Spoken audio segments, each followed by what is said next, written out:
अच्छा, अब यहाँ ध्यान दो, जैसे हमने डायगोनल मैट्रिक्स तो पढ़ लिया, डायगोनल मैट्रिक्स किसे बोलते हैं। अब यहाँ पे क्या है, the minimum number of zeros in a diagonal matrix of order n is n square minus n। यहाँ देखो, यहाँ क्या बोल रहा है कि सब minimum number of zeros in a diagonal matrix is n square minus n। ये क्या है, बहुत ही सिंपल सा है। इसको आप ऐसे समझ सकते हो कि अगर हमारे पास 3x3 ऑर्डर का एक डायगोनल मैट्रिक्स है, ठीक है, तो डायगोनल मैट्रिक्स 3x3 ऑर्डर का, तो डायगोनल में कितने एलिमेंट्स होंगे, 3 एलिमेंट्स होंगे, यही होंगे ना। 4x4 ऑर्डर का अगर डायगोनल मैट्रिक्स है तो डायगोनल में कितने एलिमेंट्स होंगे, 4 एलिमेंट्स होंगे। अगर मैं बोलूँ हमारे पास n ऑर्डर का या n/n ऑर्डर का, n/n बोलो या n बोलो एक ही बात है, मैं डायगोनल मैट्रिक्स स्क्वायर मैट्रिक्स है तो रोज एंड कॉलम इक्वल होंगे। अगर हमारे पास n ऑर्डर का एक डायगोनल मैट्रिक्स है तो उसमें डायगोनल में कितने एलिमेंट्स होंगे, डायगोनल में तो n एलिमेंट्स होंगे, पहली बात। दूसरी बात क्या है कि बोल रहा है कि minimum number of zero in a diagonal matrix, सबसे कम से कम कितना जीरो होगा अगर एक हमारे पास डायगोनल मैट्रिक्स है n ऑर्डर का। तो यहाँ पे बहुत सिंपल सा है, जैसे ये तुम देखो, ये हमारा एक डायगोनल मैट्रिक्स है, यहाँ देखो ये हमारा एक डायगोनल मैट्रिक्स है। तो इसको, इस ए मैट्रिक्स को डायगोनल मैट्रिक्स बनाने के लिए हमें क्या करना पड़ेगा, डायगोनल एलिमेंट्स को छोड़ के, डायगोनल के ऊपर जितने एलिमेंट्स हैं और डायगोनल के नीचे जितने एलिमेंट्स हैं, इसको तो ज़ीरो होना ही होना है। इसमें से कोई भी एक एलिमेंट नॉन ज़ीरो हो गया तब तो ये डायगोनल मैट्रिक्स ही नहीं बचेगा, ठीक है ना।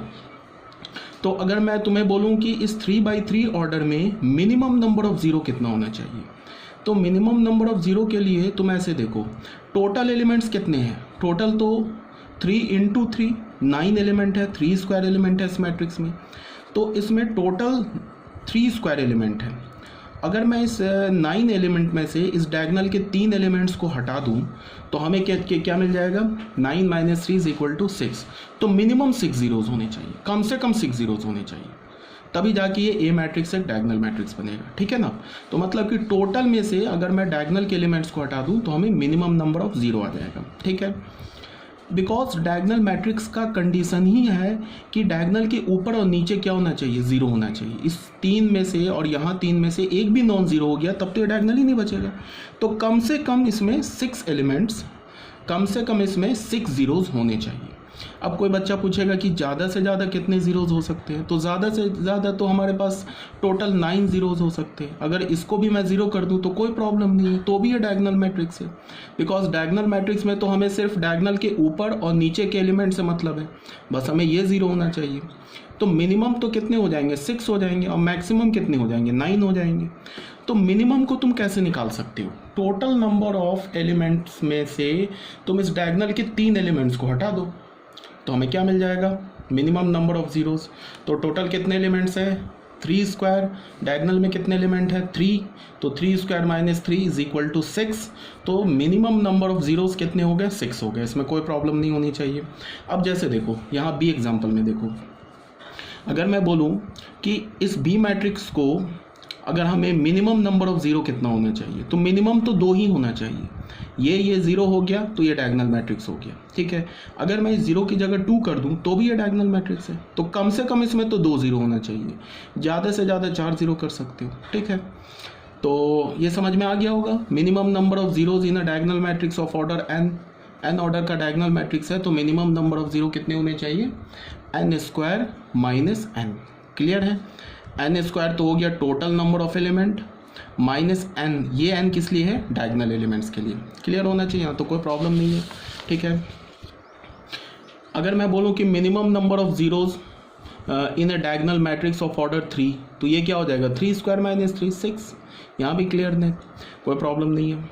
तो अब अगर मैं बोलूँ maximum number of distinct entries = n+1, ये क्या है। अब तुम ऐसे देखो, ये डिस्टिंक्ट एंट्रीज बोलो या डिफरेंट एलिमेंट्स बोलो, एक ही बात है। जैसे अब तुम ऐसे देखो, ये हमारे पास एक डायगोनल मैट्रिक्स है, ठीक है। अब अगर मैं बोलूँ कि इसमें इस 3x3 ऑर्डर डायगोनल मैट्रिक्स बनाने के लिए मैक्सिमम हम कितने एलिमेंट्स यूज़ कर सकते हैं, ठीक है। तो तुम ऐसे देखो, ये 3 जीरो और ये 3 जीरो तो रहना ही रहना है, इसको ये 6 जीरोस तो होंगे ही होंगे। अगर ये 6 जीरो नहीं हुआ तब तो ये डायगोनली मैट्रिक्स नहीं बचेगा। तो इस 6 जीरो के क्रॉसपॉन्डिंग एक एलिमेंट आया 0, अब ये जो डायगोनल में 3 एलिमेंट्स बचे, अगर मैं इन तीनों को डिफरेंट एलिमेंट्स मान लूँ तो कितने डिफरेंट एलिमेंट्स हो जाएंगे इस ए मैट्रिक्स में या डायगोनल ए मैट्रिक्स में? टोटल इस 6 ज़ीरोज़ के लिए 1 और ये 3 डिफरेंट एलिमेंट्स के लिए कितने हो गए?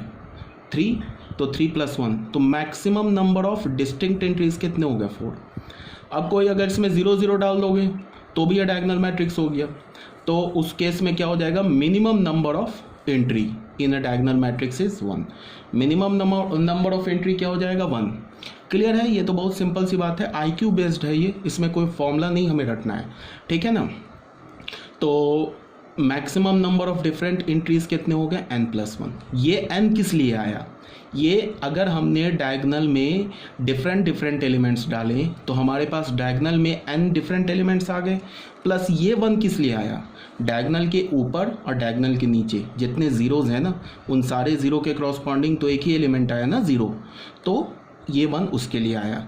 तो अगर हमें n ऑर्डर का एक डायगोनल मैट्रिक्स बनाना है तो उसमें मैक्सिमम हम n+1 एलिमेंट्स यूज़ कर सकते हैं और मिनिमम 1 एलिमेंट यूज़ कर सकते हैं, वो है 0। इसको याद रखना है, ये कोई फॉर्मूला नहीं है, ये सिंपल IQ बेस्ड है, इसको आप याद रख सकते हो बड़े आराम से, कोई प्रॉब्लम नहीं है।